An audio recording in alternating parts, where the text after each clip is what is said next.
vous revoilà à la tête d'une nouvelle saison de Mon plus beau Noël. Pas trop bizarre de vous mettre dans l'ambiance de Noël avec autant d'avance? Valérie Damido, en septembre, quand on le tourne, elle rit. Au contraire, si est rigolo. Comme ça, on fête 2 fois Noël avec Juan Arbelae qui est mon comparse dans l'aventure. Cette fois, on bat des records. Car cette saison a été tournée en septembre 2020. TF1 ne nous a pas programmé l'année dernière parce qu'elle lançait en access Ici tout commence. Pas trop déçu que le programme passe sur TFX et non plus sur TF1, je m'en fiche. Je suis déjà hyper contente qu'il soit diffusé pour tous les candidats qui ont mouillé leur chemise. Il devait passer pour des mythos en disant à tout le monde qu'il avait participé à Mon plus beau Noël. Elle sourit, cette émission, les gens l'adorent, si est ce qui compte. Quoi de neuf dans cette édition alors? Nous donnons des points bonus avec Juan. Parce que, chaque année, on s'est aperçu que les gens voulaient savoir ce que je pensais de leur déco. Moi, je choisis Mon plus beau sapin et, Juan, le meilleur repas. Et ça fait souvent basculer le classement. Qu'est ce qu'il faut pour qu'un sapin vous plaise? Déjà, j'aime les vrais sapins. Je sais qu'il faut préserver les arbres mais j'accepte une entorse, juste pour Noël.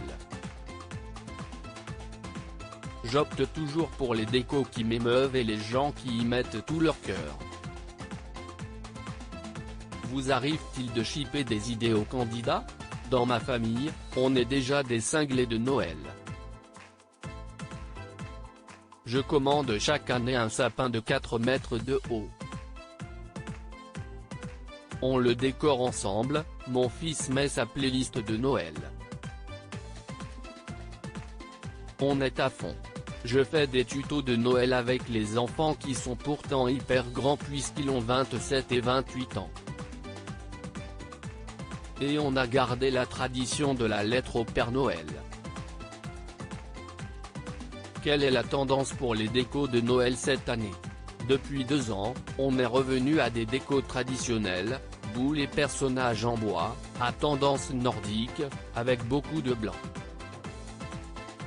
Justement, vous avez sorti en kiosque le 24 novembre dernier, Dami Déco, votre propre magazine de déco. Un cadeau de Noël avant l'heure pour vous, non? Si est génial. À l'époque où j'animais DSO sur M6, on me l'avait proposé mais j'avais refusé. Je ne voulais pas mettre mon nom sur un magazine sans maille plongée complètement.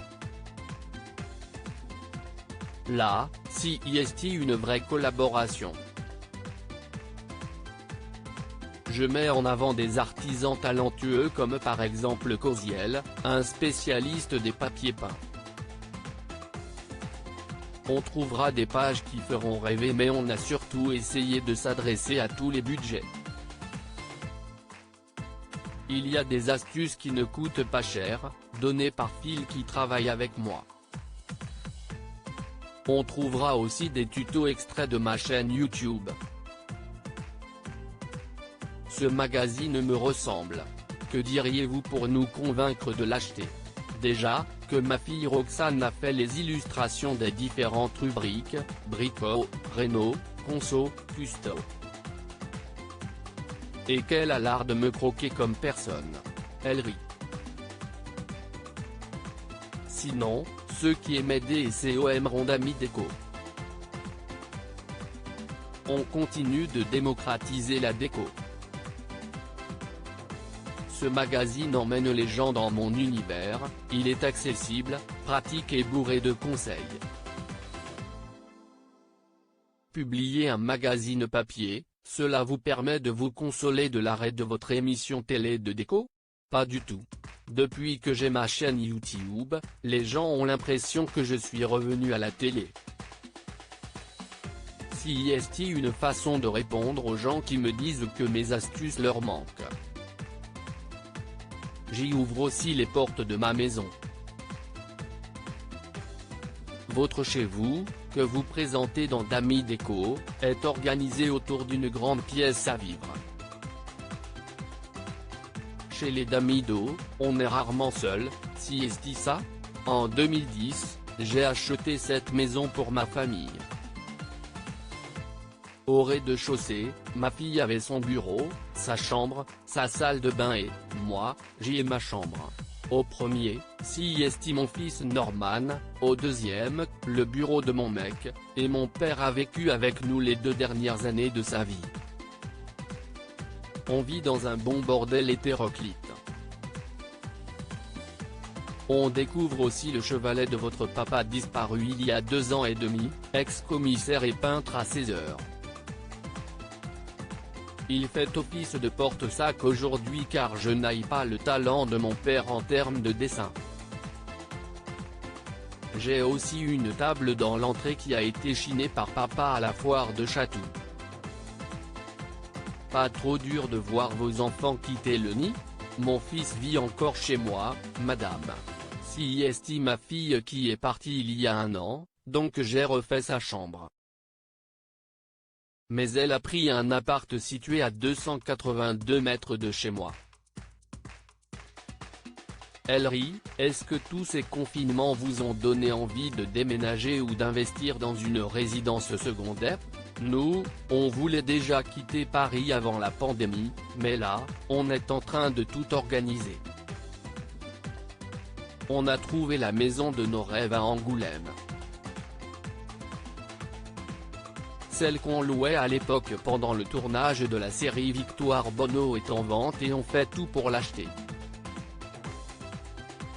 Quoi qu'il en soit, dans 18 mois maximum, on ne vivra plus à Paris. Je pourrais tout faire à distance.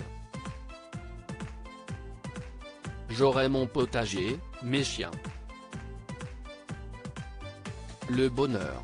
Autre défi pour 2022, votre nouveau One Woman Show qui va enfin voir le jour. Oui, je suis en train de terminer les punchlines à l'île de Ré.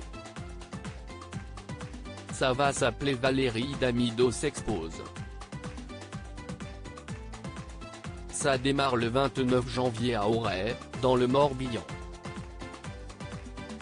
Je parle de moi, de mon enfance, de la télé.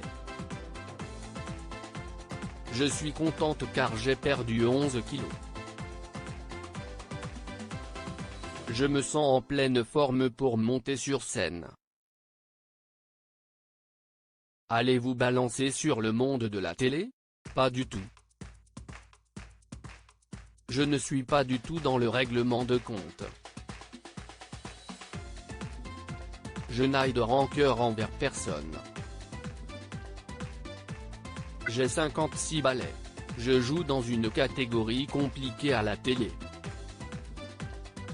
Je continue mon bonhomme de chemin.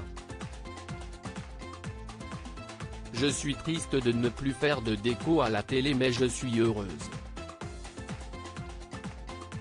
Retrouvez en kiosque le premier numéro de Dami Déco. Loading DJ.